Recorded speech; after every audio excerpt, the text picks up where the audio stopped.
Hello, everybody, and welcome back to the ABCs of ABA. Today's episode is going to be a little bit different than normal.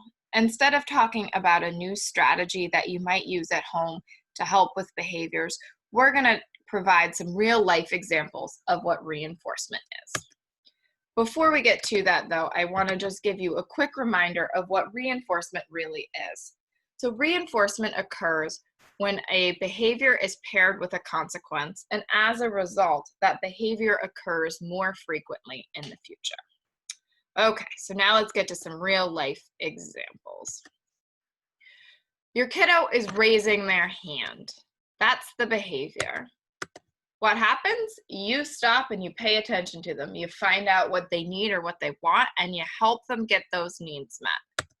In the future, they raise their hands more frequently because they have learned that raising their hand gets them your attention. Because this behavior is occurring more frequently, it means that reinforcement has occurred. The next behavior, you're cranky to your partner in the morning. You get up and you snap at them for no good reason. As a result, your partner makes you coffee. Well, if you are cranky more often after that, it means that reinforcement has occurred. You have learned that being cranky gets you coffee, and you like that consequence. So reinforcement has occurred, and you increase your crankiness in the morning.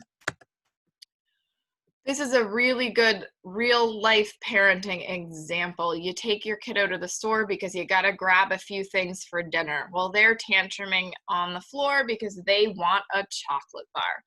And what do? Well, you give them the chocolate bar because you need to get home for your next thing, to make dinner before they really struggle. And then as a result, what you see is that those tantrums occur more often when you're in the store. And because they're occurring more often, it means that that chocolate bar was a reinforcer. You have reinforced the behavior of tantruming in the store. Okay, another example. Your toddler is sitting in the swing and they ask for a push. What do? You give them a push because they asked for it. As a result, your kiddo is constantly asking you for more pushes. Push, push, push, push. And that means that reinforcement has occurred because the behavior of asking for a push has increased its frequency. Okay, in this example, you've got a toddler who's screaming and stamping around because you've asked them to clean up. What happens? Well, you end up cleaning up for them instead, and your kiddo doesn't clean up at all. In the future, you're seeing more tantrums around cleanup time. This means that reinforcement has occurred. The kiddo has learned that if they stomp and scream, that they don't have to clean up. Another example of reinforcement with kiddos. So it's bedtime and your kiddo asks to go pee in the potty. You take them and they get your attention as they're sitting on the potty, and they get to avoid bedtime.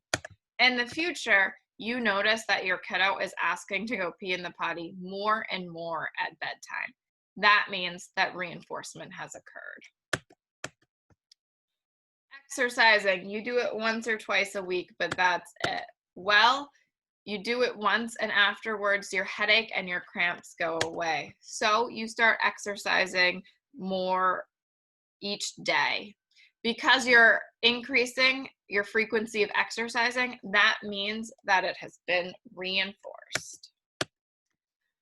Okay, you tell your boss that you have a headache. That's the behavior. Well, guess what the consequence is? Your boss says, that's okay, stay home. You don't have to come to this next meeting. What happens after that? Suddenly, you're telling your boss that you have more and more headaches. That means that that behavior of saying you have a headache has been reinforced. When your kiddo eats all of their food on their plate, they get the consequence of getting a dessert or a chocolate bar. Suddenly, they're eating their food on their plate more and more often. That means that eating their food on their plate has been reinforced. Okay, you turn on the fan on a hot day. You feel better, you feel cooler, you're less sweaty. you're less damp and yucky feeling. Well, that means that you do the fan, or you turn the fan on more and more often on those hot days. And because you're turning that fan on more frequently, it means reinforcement has occurred.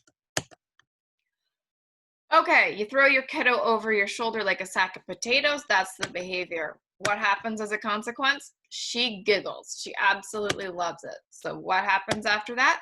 You throw her over your shoulder more and more times. Because you're doing that behavior more frequently, it means that it has been reinforced, or that reinforcement has occurred. A school example. So the kiddo finishes their work quickly. That means they get to spend the rest of the day, or the rest of that class anyways, playing games.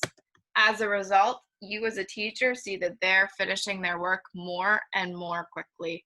That means that that behavior of finishing their work has been reinforced. Another school example. So a kiddo hits their teacher. Their teacher sends them out of the classroom. They don't have to complete the work that was expected of them. And in the future, you see that that kiddo's coming up to the teacher more and more often and hitting the teacher. That means that the behavior of hitting the teacher has been reinforced. Yelling, you start yelling in the morning, and that means that you get to get out of class, you're sent away. And not only that, but your partner seems flustered and uncomfortable. They're giving you some feedback visually that they don't like what you're doing. Well, you start yelling more and more often. So because you're yelling more and more often, that means that that behavior itself has been reinforced. And our last example, you're making coffee in the morning. Your partner makes coffee in the morning. Well, you're less cranky or upset in the morning. You seem more flexible. So guess what happens? Your partner makes your coffee more and more in the morning. Because they're making the coffee more frequently in the morning, that means that behavior has been reinforced. I hope that these examples of reinforcement were helpful to your understanding. And next week, please join me when we talk about token systems and how to use that strategy to reinforce behaviors in your home. Thanks, guys. See you later.